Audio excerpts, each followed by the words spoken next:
Welcome to YouTube channel infinity PNT पर। तो आज है हमारी केमिस्ट्री की 4th क्लास और इससे पहले वाली क्लास में हमने आपको क्लासिफिकेशन ऑफ मैटर के बारे में बताया था और वहां पे हमने उसके फिजिकल क्लासिफिकेशन के बारे में डिस्क्राइब किया था, मीन एक्सप्लेन किया था आपको, ठीक है, जहाँ पे हमने उसके फिजिकल स्टेट के बेसिस पे and eight normal temperature and pressure पे उसको 3 पार्ट में डिवाइड किया था, मीन्स आपका solid state, liquid state and gaseous state. और आज हम जो जानेंगे वो है difference between gases and vapour. तो क्या ये दोनों टर्मिनोलॉजी सेम है, क्या इनका मतलब में सेम होता है या डिफरेंस भी होता है कुछ, तो आज इसे हम क्लियर करेंगे। तो स्टार्ट करते हैं हमारे वेपर से कि vapour represent a gaseous state of a substance which is liquid at room temperature, means वो सब्सटेंस जो कि आपका रूम टेम्परेचर पे लिक्विड होता है। लेकिन इस टर्म को समझने से पहले सबसे पहले आपको क्या समझना पड़ेगा कि रूम टेम्परेचर होता क्या है, ठीक है। रूम टेम्परेचर किसे बोलते हैं, तो ये एक रेंज ऑफ टेम्परेचर होता है जहां पे जो ह्यूमंस का जो हैबिटेशन होता है वो काफी सुइटेबल होता है, कंफर्टेबल होता है, मींस वो टेम्परेचर जहां पे अगर ह्यूमंस का जो एग्जिस्टेंस है बहुत ही कंफर्टेबल जोन में होता है, मीन बहुत ज्यादा गर्मी नहीं होती है और ना बहुत ज्यादा सर्दी होती है। जैसे कि आप सी साइड में देखते हो ना, वहाँ बहुत ज्यादा गर्मी होती है ना बहुत ज्यादा सर्दी होती है, ठीक है। तो इसलिए ऐसे टेम्परेचर अगर हम एग्जांपल दे तो 20 से लेकर 27 के बीच में जो रेंज ऑफ टेम्परेचर है इसे हम आप रूम टेम्परेचर ही बोलते हो, मींस 22 भी बोल सकते हो आप, किसी में 25 बोला गया, ठीक है। तो वो एक रेंज है 20 से लेकर 27 के अबव नहीं या ना ही 20 के बिलो, ठीक है। तो 20 से लेकर 27 के बीच में ये जो टेम्परेचर इसे हम रूम टेम्परेचर बोलते हैं, ठीक। वाइडेस्ट रेंज हम आपको दे रहे हैं, ठीक। तो अगर उस टेम्परेचर पे आप किसी भी मैटर को अगर लिक्विड स्टेट में देखते हो, ठीक, रूम टेम्परेचर में कौन स्टेट में, लिक्विड स्टेट में, तो फिर आप क्या यूज कर सकते हो उस पर्टिकुलर मैटर के लिए वेपर टर्म यूज करते हो। कब, जब वो लिक्विड से गैसियस स्टेट में चेंज होगा अपने बॉइलिंग पॉइंट पर। फॉर एग्जांपल वाटर जो है रूम टेम्परेचर पे लिक्विड एग्जिस्ट करता है, लिक्विड स्टेट में एग्जिस्ट करता है, जैसे हम देखते हैं लिक्विड पानी में होता है वाटर, लेकिन जब आप उसको हीट करोगे 100 डिग्री पे तो वो गैसियस में चेंज हो जाएगा। तो इस पर्टिकुलर मैटर या जो कि आपका स्टेट चेंज हो गया वाटर का, उसके लिए हम बोलेंगे वाटर वेपर, ठीक है।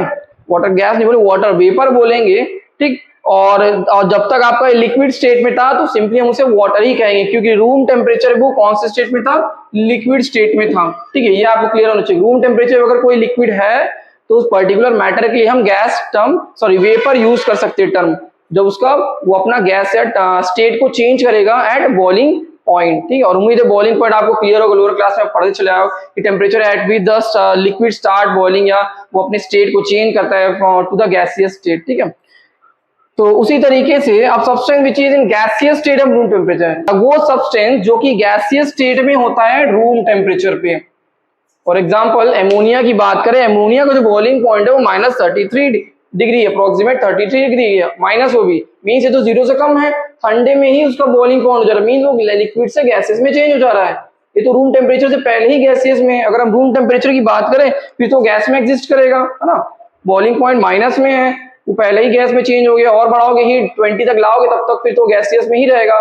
मीन्स वो मैटर जो कि गैसियस में एग्जिस्ट करता है रूम टेम्परेचर में, उस मैटर के लिए आप क्या यूज करोगे, गैस टर्म यूज करोगे, ठीक। क्योंकि रूम टेम्परेचर में वो गैसियस स्टेट में एग्जिस्ट कर रहा था तो उसको हम बोलेंगे एमोनिया गैस, एमोनिया वेपर नहीं, ठीक। मान लीजिए ये रहा रूम टेम्परेचर 20 डिग्री, तो अगर हम देखें कोई गैस स्टेट में एग्जिस्ट कर रहा है तो उसको हम बोलेंगे पर्टिकुलर गैस है, उसके आगे गैस लगा देंगे ऑक्सीजन, ठीक है। लेकिन अगर कोई लिक्विड में एग्जिस्ट कर रहा है तो और उसको हीट करके हमने गैसियस में उसका स्टेट चेंज कर दिया तो उसके आगे हम वेपर शब्द यूज कर सकते हैं, जैसे हमने वाटर वेपर कहा था, ठीक है। तो उम्मीद है आपको ये चीजें क्लियर हो गई, कब हमें वेपर यूज करना चाहिए, कब हमें गैस यूज करना चाहिए, ठीक है। तो ये 2 एग्जांपल था, यहाँ पे लिखा हुआ है कि ammonia gas is a NH3 जो कि आपका मोल फॉर्मूला उसका is a gas not a vapour, तो इसको हम वेपर नहीं बोलते हैं, एमोनिया गैस बोलते हैं, एमोनिया वेपर नहीं, लेकिन वाटर वेपर बोलते हैं क्योंकि वाटर लिक्विड स्टेट में एग्जिस्ट करता है रूम टेम्परेचर, ठीक है। और रूम टेम्परेचर क्या होता है, वो रेंज ऑफ टेम्परेचर जहाँ पे ह्यूमंस का हैबिटेशन जो काफी सुइटेबल हो, कंफर्ट जोन में हो, ठीक, जो कि 20 से लेकर 27 के बीच में रहता है, 27 से ऊपर नहीं और 20 से नीचे नहीं, ठीक। तो ये था आपका difference between vapour and gas state. तो उम्मीद है आपको चीजें क्लियर हो गई होगी, और फिर भी आपको डाउट है तो आप कमेंट सेक्शन में पूछ सकते हैं। तो चलिए मूव करते हैं हमारे नेक्स्ट टॉपिक पे, जो कि है केमिकल क्लासिफिकेशन, जहां पे हम उसके 2 मेन कैटेगरीज में डिवीजन की बात करेंगे, वो कि प्योर सब्सटेंस एंड मिक्सचर। सो ये है हमारा केमिकल क्लासिफिकेशन ऑफ मैटर, जहां पे हमने उसको 2 पार्ट में डिवाइड किया था केमिकल क्लासिफिकेशन में। प्योर सब्सटेंस एंड मिक्सचर में। तो प्योर सब्सटेंस एक्चुअल में होता क्या है? प्योर सब्सटेंस, तो pure substance is a matter which consist of only one type of substance. ठीक है, मीन्स एक्चुअल में वो एक मटेरियल होता है जो कि आपका सिर्फ एक ही तरीके की सब्सटेंस से बना रहता है। और अगर आप मिक्सचर की बात करें तो मिक्सचर में क्या होता है कि एक से ज्यादा सब्सटेंस उसमें प्रेजेंट रहते हैं। ठीक है, जैसे कि आप कुछ एग्जांपल ले सकते हो, सॉल्ट एंड शुगर को जब आप मिक्स करोगे, पानी में नहीं ऐसे ही नॉर्मली मिक्स करोगे, तो वो क्या हो जाएगा? Mixture of salt and sugar कहलाएगा। वो प्योर सब्सटेंस नहीं है। ठीक है, क्योंकि आपको उसमें सॉल्ट का भी टेस्ट आएगा, शुगर का भी टेस्ट आएगा। ठीक है, लेकिन अगर आप एक ऐसे वाटर की बात करें तो water is a pure substance. ठीक है, जो कि आपका वाटर मॉलिक्यूल से बना हुआ है, जो कि आप फर्दर जानोगे कि केमिकल्स या प्योर सब्सटेंस को भी हमने दो पार्ट में फर्दर डिवाइड किया है। वो होता है आपका element and classification. Hydrogen gas is a pure substance, oxygen gas is a pure substance, means उसमें आपको सिर्फ ऑक्सीजन के ही मॉलिक्यूल से एटम मिलेंगे। तो स्टार्ट करते हैं हमारे सबसे पहले क्लासिफिकेशन प्योर सब्सटेंस का। जैसे कि हमने फ्लो चार्ट आपको बनाया था स्टार्टिंग में ही कि प्योर सब्सटेंस को हमने दो पार्ट में डिवाइड किया है। पहला है आपका एलिमेंट। तो देखिए एलिमेंट होता क्या है? Element is defined as a pure substance that contain only one kind of particle. तो यहाँ पे नोट करने वाली बात है कि it is made up of only one kind of particle. One kind of particle and only one made of only one particle में difference होता है। मतलब अगर आप इस एग्जांपल्स को देखें, like carbon atom, sulphur atom, iron atom, gold, mercury, ये जितने भी आपके सब्सटेंस हैं, अगर हम एटम ना भी बोले, मर्क्यूरी आपका गोल्ड अगर बोलोगे तो गोल्ड के ही उसके अंदर एटम होंगे सिर्फ। तो वो जो सब्सटेंस है वो सिर्फ एक ही एटम से बना हुआ है, one kind of atom that is gold. ठीक है, या अगर आप इसके देखेंगे जैसे ऑक्सीजन गैस, ऑक्सीजन गैस में दो एटम है लेकिन वो दोनों ही ऑक्सीजन है। ठीक है, तो यहाँ पे जो टर्म यूज किया गया मेड या कंटेनिंग या made up of only one kind of atom, only one atom नहीं है। एटम एक हो, दो हो, तीन हो, चार हो, उससे कोई फर्क नहीं, लेकिन चार हो तो चारों सेम हो। ठीक है, दो हो तो दोनों ही सेम हो, तीन हो तो तीनों ही सेम हो। तीन का एग्जांपल जैसे आपका ओजोन गैस हो गया, ओजोन लेयर। ठीक है, उसमें O3 क्या है? ये भी एक तरीके का एलिमेंट है। ठीक है, ये भी एक सब्सटेंस जो कि एलिमेंट कैटेगरी में आता है क्योंकि इसमें तीनों ही एटम ऑक्सीजन है। ठीक है, अगर आप चार की बात करेंगे तो P4 फॉस्फोरस। ठीक है, ये क्या आपका, ये भी एक तरीके का मैटर है, सॉरी प्योर सब्सटेंस है, एलिमेंट कैटेगरी में आता है, एलिमेंट है जो कि इसमें चारों ही एटम फॉस्फोरस है। ठीक, उसी तरह सल्फर भी होता है, S8 होता है। ठीक, तो मींस आपका वो जो एलिमेंट है वो सिर्फ एक ही तरीके के एटम से बना होगा, ना कि सिर्फ एक एटम को हम एलिमेंट बोलते हैं। ठीक है, ये कंफ्यूजन क्लियर करेगा, बहुत लोगों को कंफ्यूजन रहता है कि made of only one atom नहीं, वन काइंड ऑफ एटम। ठीक, तो उम्मीद है आपको क्लियर हो गया वन काइंड ऑफ एटम और वन एटम में डिफरेंस क्या होता है। तो इसमें दोनों ही एग्जांपल आ जाते हैं। अगर एक एटम हो वो भी आ गया, जैसे गोल्ड, आयरन, आयरन रोड लोगे तो आयरन के ही एटम होंगे इसके अंदर। ठीक है, और मींस इसमें जो फंडामेंटल जो चीज सबसे छोटी जो होगी वो एटम ही होगी। ठीक, अगर आप इसकी बात करें, ऑक्सीजन गैस की बात करें, तो सबसे छोटा फंडामेंटल पार्टिकल होगा वो मॉलिक्यूल होगा। क्यों? क्योंकि एक से ज्यादा एटम को हम मॉलिक्यूल बोलते हैं, जो हम आने वाले फर्दर क्लासेस में बताएंगे एटम एंड मॉलिक्यूल में क्या डिफरेंस होता है। तो ये रहा आपका ऑक्सीजन एटम और ये रहा ऑक्सीजन का गैस का मॉलिक्यूल। ठीक है, फिर जब अगर आप इसको तोड़ दोगे तो फिर वो उसकी प्रॉपर्टी ही खत्म हो जाएगी ऑक्सीजन वाली, जो कि बर्निंग को सपोर्ट करता है। ठीक, तो उम्मीद है आपको क्लियर हो गया होगा कि एलिमेंट में क्या होता है कि it is made up of either one atom या वन काइंड ऑफ एटम। ठीक है, ऐसे भी आप समझ सकते हो। तो ऑक्सीजन गैस, नाइट्रोजन गैस जिसमें N2 दोनों ही नाइट्रोजन गैस एटम है, हाइड्रोजन गैस जिसमें दोनों ही हाइड्रोजन गैस एटम है।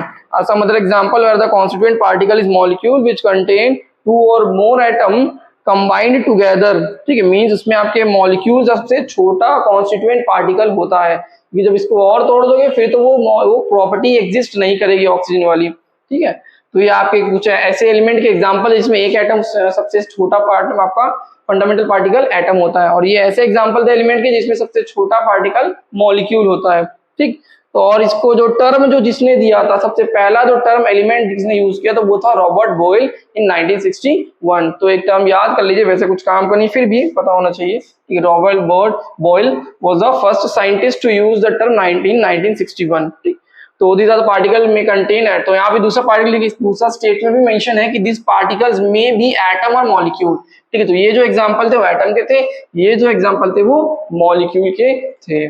ठीक, तो उम्मीद है आपको क्लियर हो गया होगा एलिमेंट क्या होता है। तो चलिए मूव करते हैं हम नेक्स्ट कंपाउंड पे, सॉरी टाइप्स ऑफ एलिमेंट पे। तो उसके बाद हम फिर कंपाउंड पे जाएंगे। आप अपने फ्लो चार्ट को याद रखिए, ऐसे हम एलिमेंट को डिवाइड किए थे 3 टाइप्स में मेटल। तो 3 टाइप्स में हमने प्योर एलिमेंट, प्योर सब्सटेंस के अंडर में एलिमेंट को 3 टाइप में डिवाइड किया है, वो आपका metal, non metal and metalloid. तो चलिए इसका भी हम डेफिनेशन देख ही लेते हैं थोड़ा बहुत, इसकी प्रॉपर्टीज को भी हम मेंशन करेंगे नेक्स्ट। सो ये रहा आपका टाइप्स ऑफ एलिमेंट, जहाँ पे हम 3 एलिमेंट के बारे में जानेंगे, metal, non metal and metalloid, जो आपने लोअर क्लासेस में पढ़ते भी चले आए हो। ठीक है, मेटल की प्रॉपर्टीज हम देखें तो मेटल आपका क्या होता है कि they reflect the light and possess lustre, means उतना शाइनिंग अपीयरेंस होने की वजह से वो लाइट को रिफ्लेक्ट करता है। और मोस्टली जितने मेटल्स होते हैं वो शाइनिंग इन अपीयरेंस होते हैं, चाहे वो गोल्ड हो, चाहे सिल्वर हो, चाहे वो आपका कॉपर क्यों ना हो, ठीक है, और चाहे आपका ये सोडियम ही क्यों ना हो, क्योंकि सोडियम को भी हमने कट करके आपको दिखाया था प्रैक्टिकल में कैसे वो सॉफ्ट था, लेकिन अंदर का फ्रेश आपको वो शाइनिंग सरफेस था। ठीक है, तो और दूसरी प्रॉपर्टी क्या है, they are good conductor of heat and electricity. आपने देखा होगा जब आप एक रॉड को यहाँ पे एक एंड से हीट करोगे फायर से, तो धीरे धीरे क्या होगा, इसकी हीट ट्रांसफर होगी, और आप जो होल्ड किए रहोगे इसे अपने बेयर हैंड से, तो वो भी आपको क्या हो जाएगा, गर्म हो जाएगा। ठीक, मीन्स यहाँ से यहाँ हीट कंडक्ट करी है। ठीक है, तो means metals are good conductor of heat. ठीक है, और इलेक्ट्रिसिटी के भी गुड कंडक्टर्स होते हैं। आई बस सुनिए, तो नेक्स्ट है आपका, so they are malleable and ductile। malleable means they can be converted into sheet, means उसको हैम्बर करके आप उसको हथौड़े से बीट करके उसको एक बड़ी सी शीट में कन्वर्ट कर सकते हो। देखा होगा आपने, जो भी बहुत से ऐसे टीन के जो कबर्ड्स होते हैं, जो अलमीरा होते हैं, वो आपके 3 शीट्स के बने रहते हैं। ठीक है, तो उनको हैम्बर्ड करके आप 3 शीट्स में कन्वर्ट कर सकते हो, तो उस प्रॉपर्टी को मेलिएबिलिटी बोलते हैं। तो इसलिए आपका जो मेटल होता है वो मेलिएबल होता है, मीन्स को आप पतले से शीट में कन्वर्ट कर सकते हो। दूसरा है आपका डक्टाइल, आप मीन्स मेटल को वायर में भी कन्वर्ट कर सकते हो। ठीक है, मीन्स देखा होगा आपने कॉपर वायर आता है, ठीक है, एल्यूमिनियम वायर आता है, ठीक है, गोल्ड को भी आप बना सकते हो, सिल्वर का भी बना सकते हो, लेकिन बहुत कॉस्टली पड़ जाएगा। ठीक, मीन्स आप उसको स्ट्रेच करके वायर में कन्वर्ट कर सकते हो। ठीक, तो ऐसी प्रॉपर्टी को हम डक्टिलिटी बोलते हैं, तो इसीलिए यहाँ पे जो मेटल होता है वो डक्टाइल होता है। नेक्स्ट, टेम्परेचर स्टेट की बात करें तो जनरली जो सॉलिड हो, जो मेटल्स होते हैं वो सॉलिड इन स्टेट्स होते हैं एट रूम टेम्परेचर। ठीक, हमेशा हम रूम टेम्परेचर की ही बात करते हैं, लेकिन एक एक्सेप्शन है जो कि आप हमेशा मेंशन करिएगा, वो है आपका मर्क्यूरी। मर्क्यूरी एक मेटल है रूम टेम्परेचर पे, सॉरी मर्क्यूरी आपका मेटल है, रूम टेम्परेचर पे लिक्विड स्टेट में एग्जिस्ट करता है। ठीक, जैसा कि आपने थर्मामीटर में देखा होगा, वो आपका लिक्विड स्टेट में रहता है, जैसे आप हीट करते हो तो वो राइज करने लग जाता है। ठीक, तो वो लिक्विड स्टेट में एग्जिस्ट करता है, लेकिन ये मेटल की जो आपकी डेंसिटी होती है वो काफी ज्यादा होती है, मींस एज कंपेयर टू बाकी से नॉन मेटल से इसकी डेंसिटी या मेटल की डेंसिटी बहुत ज्यादा होती है, जिसको हम हिंदी घनत्व बोलते हैं। ठीक है, मींस इसके पार्टिकल बहुत ज्यादा क्लोज रहते हैं, इसी वजह से ये सॉलिड स्ट्रक्चर को फॉर्म में एग्जिस्ट करता है। ठीक है, मोस्टली ज्यादातर, लेकिन कुछ ऐसे एक्सेप्शन भी होते हैं, जैसा कि हमने बताया जो मर्क्यूरी आपका वो लिक्विड स्टेट में एग्जिस्ट करता है। ठीक है, तो आपको एक्सेप्शन याद करने हैं। ठीक है, जितने भी एक्सेप्शन लिखा है वो आपको सबको याद करने हैं। तो नेक्स्ट आपका, जैसे कि हम इसकी इमेज भी आपको स्क्रीन पे शेयर कर देंगे, मर्क्यूरी का देख लीजिएगा। तो नेक्स्ट है आपका नॉन मेटल। तो नॉन मेटल जस्ट की अपोजिट प्रॉपर्टी है, अगर वो आपको लाइट को रिफ्लेक्ट करता है तो ये लाइट को रिफ्लेक्ट नहीं करता, मींस इसमें लस्ट्रस नहीं होता, कुछ शाइनिंग अपीयरेंस नहीं होता। लेकिन कुछ एक इसमें भी एक्सेप्शन है, जैसे कि आयोडीन।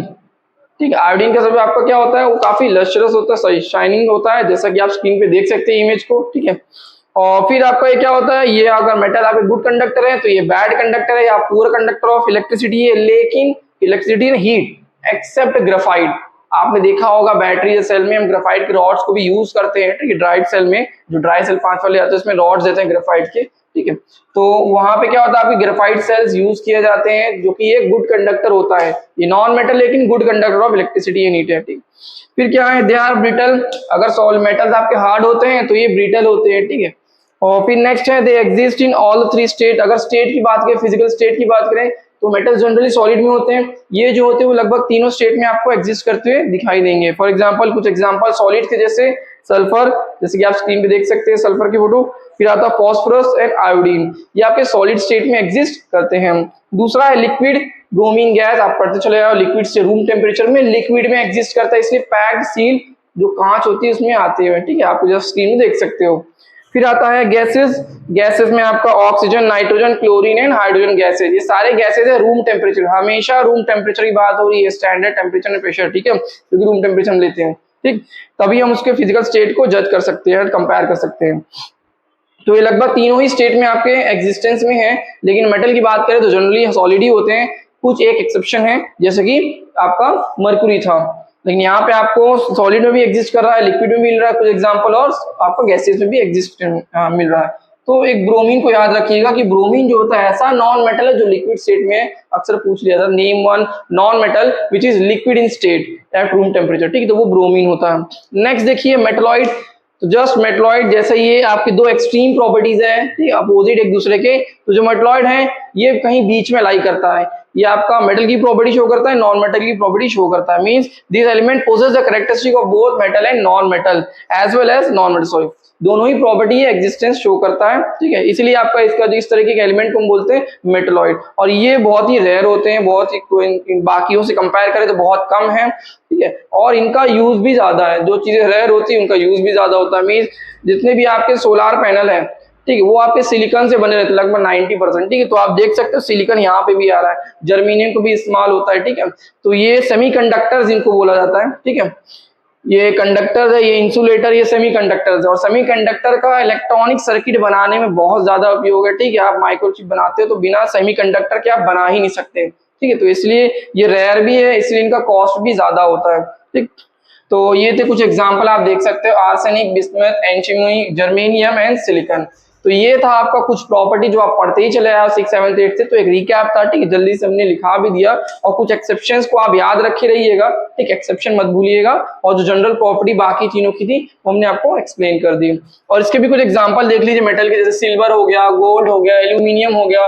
एल्यूमिनियम की थिन शीट से काफी डिजाइन आपके और लाइक चीजें बनाए, सब्सटेंस बनाए जाते हैं, ठीक है, अलमीरा भी बनाया जाता है एल्यूमिनियम थिन शीट की, मोटी शीट, ठीक है, या थिक शीट की बनाई जाती है। तो फिर आता है लेड। लीड की टीन कैन आपने देखा होगा, ठीक है, लाइक शीट डाली जाती है लीड की रूफ में, और फिर जो कंटेनर्स होते हैं वो भी लेड, इसमें भी लेड आपका इस्तेमाल होता है, ठीक है।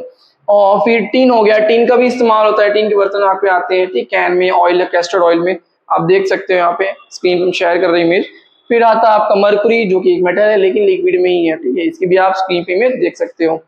तो ये थे कुछ आपके एक्सप्लेनेशन या properties metal, non metal and metalloid के। तो इसके बाद हम देखेंगे हमारे नेक्स्ट क्लासिफिकेशन। जैसे कि हमने ये पूरा एलिमेंट का पूरा हमने क्लासिफिकेशन करा दिया कि केमिकल क्लासिफिकेशन के बेसिस पे आपका pure substance and mixture. Pure substance को आपको हमने दो टाइप में बांटा था, एलिमेंट एंड कंपाउंड, और एलिमेंट में तीन टाइप फर्दर क्लासिफिकेशन है, metal, non metal and metalloid. तो अब हम जाएंगे अपने दूसरे क्लासिफिकेशन ऑफ प्योर सब्सटेंस के। एलिमेंट तो करा चुके, अब हम आपको कराएंगे कंपाउंड, ठीक। तो चलिए मूव करते हैं।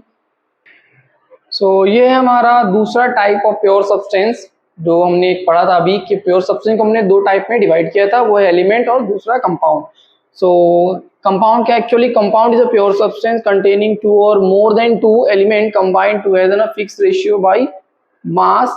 मींस अगर आप कंपाउंड को देखोगे तो उसके अंदर दो से ज्यादा या एक से ज्यादा एलिमेंट होंगे जो कि एक फिक्स्ड रेशियो में कंबाइंड होंगे। फॉर एग्जांपल जैसे कि वाटर आपका एक कंपाउंड है, अगर आप इसके मॉलिक्यूलर फॉर्मूला को देखेंगे तो वह H2O। अगर आप इसके एटम्स के वेट का रेशियो निकालेंगे, फॉर एग्जांपल जैसे कि रेशियो ऑफ H&O का वेट का रेशियो जो होगा, जैसे कि एक हाइड्रोजन एटम का जो एटॉमिक मास होता है वो 1 लिया जाता है, 1 U लिया जाता है, और ऑक्सीजन को होता है 16। तो जब आप इसको, और हाइड्रोजन आपका 2 है एटम इस मॉलिक्यूलर फॉर्मूला में, तो 2 × 1 = 16। जब आप इसको लोएस्ट टर्म रिड्यूस करेंगे तो कितना आएगा आपका 1:8 आएगा।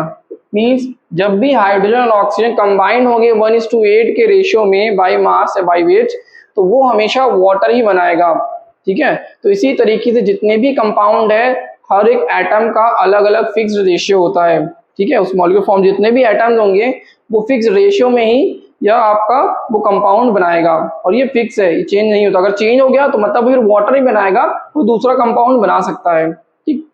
तो जैसे कि आपका दूसरा H2O2 हाइड्रोजन पेरोक्साइड की बात करें तो यहाँ पे क्या हो जाएगा, 2 × आपका 1, एक U आपका जो है हाइड्रोजन एटम का है, दो हाइड्रोजन एटम में 2 मल्टीप्लाई किया, फिर इस 2 16 × 2, क्योंकि दो ऑक्सीजन भी है तो हो गया 32। तो 2:32, इसको लोएस्ट टर्म रिड्यूस करेंगे, 2 1 जा और 2 1 16 जा। तो हाइड्रोजन पेरोक्साइड कंपाउंड बनने के लिए 1:6 से आपका 16 रेशियो चाहिए, और वाटर बनने के लिए 1:8 रेशियो चाहिए। मीन्स ये रेशियो जो है हर एक कंपाउंड के लिए फिक्स होता है। तो उम्मीद आपको ये चीजें क्लियर हो गई कि फिक्स रेशियो का मतलब क्या होता है बाय मास। तो फिक्स प्रोपोर्शन बाय मास आपका क्या है, वो फिक्स होता है हर एक कंपाउंड के लिए। और इस कंपाउंड में जो कि प्योर सब्सटेंस है वो आपका, उसमें जो है आपका एक से ज्यादा एलिमेंट होते हैं। ठीक है, तो ये लाइन आपको क्लियर होगी। Compound is pure substance containing more than आपका 2 एलिमेंट। जैसे देखोगे आपका इस वाटर में एक हाइड्रोजन एलिमेंट है और एक आपका ऑक्सीजन। ठीक, मींस ये एक वन काइंड ऑफ एटम से नहीं बना हुआ है, इसमें एक से ज्यादा एटम प्रेजेंट है। ठीक, जैसा कि एलिमेंट की डेफिनेशन में आपने देखा था। And which can be decompose into it constituent element bye suitable chemical method. तो अगर आप क्लास 10 में आपने नहीं पढ़ा तो आपको पता होना चाहिए कि जब आप वाटर में इलेक्ट्रिसिटी पास करते हो, उसमें थोड़ा सा 1-2 ड्रॉप एसिड डाल दीजिए ताकि वो कंडक्टर बन जाए, और फिर आप उसमें इलेक्ट्रोड लगा करके करंट पास करेंगे तो वाटर जो है आपका, वो आपका डिकम्पोज कर जाता है किसमें, हाइड्रोजन एंड ऑक्सीजन गैस में। और ये क्या आपका इलेक्ट्रोलिसिस प्रोसेस है, अगर आपने डिकम्पोजिशन सही से पढ़ा होगा तो। ठीक है, कोई भी कंपाउंड अगर इलेक्ट्रिसिटी के प्रेजेंस में वो ब्रेक डाउन होता है तो वो आपका क्या कहलाता है, इलेक्ट्रोलिसिस कहलाता है। Means decomposition in the presence of electricity या passing through liquid solution of this compounds को लिक्विड बना करके उसमें अगर इलेक्ट्रिसिटी पास करते हो तो वो ब्रेक डाउन हो जाता है, डिकम्पोज कर जाता है। ठीक, अपने इस कॉन्स्टिट्यूएंट एलिमेंट में। तो यहाँ पे आप देखेंगे वाटर में जब उसको इलेक्ट्रिसिटी पास की गई तो वो हाइड्रोजन ऑक्सीजन में आपका बना रहा था। मींस हाइड्रोजन ऑक्सीजन उसके कॉन्स्टिट्यूएंट एलिमेंट है, जैसा कि था आपका हाइड्रोजन ऑक्सीजन। अब अगर आप इनकी प्रॉपर्टी को मैच कराएंगे, मींस इनके कॉन्स्टिट्यूएंट एलिमेंट की प्रॉपर्टी को से कंपाउंड वाली प्रॉपर्टी से मैच कराएंगे तो आप देखिए कि उनकी प्रॉपर्टी बिल्कुल ही अलग है। फॉर एग्जाम्पल ऑक्सीजन की प्रॉपर्टी क्या होती है, बर्निंग को सपोर्ट करना, और हाइड्रोजन भी आपकी फ्लेमेबल होती है, स्पार्क के कांटेक्ट में आती है ब्लास्ट कर जाती है। ठीक, तो वाटर क्या है, वाटर तो फायर को पुट ऑफ करता है, फायर को बुझाने में काम आती है वाटर। मींस एकदम अपोजिट प्रॉपर्टी। तो मींस प्रॉपर्टी भी चेंज हो जाती है जब आप उसमें डिकम्पोजिशन करते हो। ठीक, तो मींस जब आप किसी भी कंपाउंड को डिकम्पोज करते हो उसके कॉन्स्टिट्यूएंट एलिमेंट में तो उसकी जो प्रॉपर्टी है, further the property of the compound are completely different from those of its constituent element. उसके कॉन्स्टिट्यूएंट एलिमेंट से कंपेयर करोगे इसकी प्रॉपर्टी भी डिफरेंट होगी। ठीक है, तो ये है आपका डेफिनेशन कंपाउंड का। ठीक है, इसमें से लगभग ये सारी प्रॉपर्टीज में डेफिनेशन मिल जाती है। What is compound? A compound is actually a pure substance which contain 2 or more element in a fixed ratio by mass या weight and which can be decompose into it constituent element by any और by chemical method या suitable chemical method हम कहेंगे। Suitable mean जिससे वो decompose कर जाए। कुछ फोटोलिटिक होते हैं, कुछ आपके लाइट के प्रेजेंस में ब्रेक डाउन कर जाते हैं, कुछ इलेक्ट्रिसिटी पास करनी पड़ती है। ठीक है, तो और उसकी जो प्रॉपर्टी होगी कंपाउंड की वो उसके कॉन्स्टिट्यूएंट एलिमेंट से एकदम डिफरेंट होगी। तो ये था आपका कंपाउंड। ठीक, तो यहाँ पे हमने एक वाटर का एग्जांपल लेके आपको समझाया कि कैसे इसका मॉलिक्यूलर फॉर्मूला ये है, ये कंपाउंड है, इसमें जितने भी एलिमेंट H and O उसका रेशियो निकालोगे तो वो फिक्स होगा। जब भी वाटर बनना होगा तो H और O को इसी रेशियो में आपका कंबाइन होना पड़ेगा। रेशियो बाई वेट है ये। ठीक, वेट या मास बोल सकते हो। And it can decompose into, तो यहाँ पे देखिए मास और वेट का ज्यादा डिफरेंस नहीं किया गया। ठीक है, आप बोलिए आपको मास जो बुक में मास मेंशन है, कुछ बुक में वेट मेंशन, कोई दिक्कत नहीं, लेकिन मास और वेट में भी डिफरेंस होता है। ठीक है, वहां पे हम G as a factor multiply करते हैं, जहाँ फिजिक्स में जानोगे। तो more example of the compound are, कुछ और भी एग्जाम्पल है जैसे CO2, SO2, sulphur dioxide, carbon dioxide हो गया, आपका सल्फ्यूरिक एसिड हो गया H2SO4, नाइट्रिक एसिड हो गया HNO3, हाइड्रोक्लोरिक एसिड HCl, और आपका कॉस्टिक सोडा NaO है जो कि बेस होता है, और आपका सॉल्ट NaCl। ठीक है, तो लगभग जितने भी कंपाउंड आप लैब में जब केमिकल्स देखते हैं वो सारे ही कंपाउंड है। ठीक है, तो जितने भी केमिकल एग्जिस्टेंस में है जो फॉर्मूला आपका स्टेबल है तो वो आपके सारे कंपाउंड है, क्योंकि वो फिक्स रेशियो में ही कंबाइन करके वो एग्जिस्टेंस में अपीयर कर रहे हैं आपको। ठीक, तो ये था आपका कंपाउंड जो कि प्योर सब्सटेंस है। तो उम्मीद आपको चीजें क्लियर हो गई इस क्लासेस में। तो हमने एक्चुअल में पढ़ा क्या, आपको एलिमेंट पढ़ाया क्या होता है, कंपाउंड पढ़ाया क्या होता है, एलिमेंट्स में कितने टाइप्स होते हैं, metal, non metal and metalloid. ठीक, और फिर हमने गैस और वेपर में भी डिफरेंस जाना। तो नेक्स्ट वाली क्लास में हम आपको मिक्सचर पढ़ाएंगे, मिक्सचर की प्रॉपर्टीज क्या होती है। ठीक है, सॉरी, मिक्सचर के कितने प्रॉपर्टीज क्या होती है, कितने टाइप्स होते हैं। ठीक, होमोजेनियस मिक्सचर, हेटेरोजेनियस मिक्सचर। ठीक, होमोजेनियस मिक्सचर को एग्जांपल देखेंगे हम, एलॉय होगा, सॉल्ट सॉल्यूशंस हो गए। ठीक, और जो आपका हेटेरोजेनियस के भी एग्जांपल्स हम देखेंगे। उसके अलावा भी हम आपको difference between compound and mixture बताएंगे, जो कि बहुत जरूरी है। मिक्सचर और कंपाउंड में डिफरेंस क्या है, आप कंपाउंड की याद रखे रहिएगा, और फिर इसकी प्रॉपर्टीज को हम मिक्सचर से कंपेयर कराएंगे। ठीक है, सारी प्रॉपर्टी की फिक्स रेशियो में, क्या मिक्सचर भी फिक्स रेशियो में होता है क्या? ठीक है, नहीं, तो अगर नहीं है तो फिर मिक्सचर की कैटेगरी में आता है। तो अगर आपको फिर भी कोई डाउट हो तो आप कमेंट सेक्शन में पूछ सकते हैं। So this all for today's class, thank you. मंजिल मिले या ना मिले ये तो मुकद्दर की बात है, हम कोशिश भी ना करें ये तो गलत बात है। जिंदगी जख्म से भरी है, वक्त को मरहम बनाना सीखो। हारना तो जरूर है एक दिन मौत से, फिलहाल जिंदगी को जीना सीखो।